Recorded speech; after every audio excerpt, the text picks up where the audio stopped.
ਹੈਪੇटाइटिस B C का virus जोड़ा है उन्हें जो भी काम खराब करना है, कमज़ोर करना, उन्हें जिगर नहीं करना है। अगर तुसी कोई दम करवा लिया, अगर तुसी कोई इलाज करवा लिया देसी अंग्रेजी कोई भी, उस तो बाद हैपेटाइटिस बी सी की अपनी रिपोर्ट करवाओ। स्क्रीनिंग रिपोर्ट छोटी होंगी है, उस तो बाद इलाज है। सब तो हैवी रिपोर्ट PCR ही पता चलता है।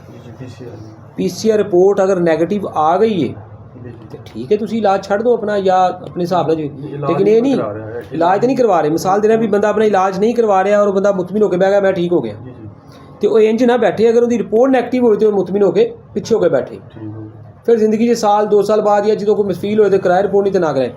वरना ये नहीं है कि असी कोई दम या असी कोई दवाई या असी कोई इलाज देसी अंग्रेजी करा लिया तो असी हूँ समझिए यार मैं कुछ भी नहीं हो रहा और मैं ठीक हाँ बजाय तंदुरुस्त हाँ, मैंने कोई मसला नहीं आ रहा तो मेरी रिपोर्ट ठीक हो गई होनी तो मैं बह जा। नहीं, वह मसला कि हैपेटाइटिस बी सी का वायरस जो जिगर को नुकसान पहुँचा सकता और यकदम ज़्यादा नुकसान सामने आए तो बेहतर है कि उसकी रिपोर्ट करवा के तसली करो, क्योंकि जो तेरा इस टाइम मजाज है वो खुशक गर्म है बहुत ज़्यादा।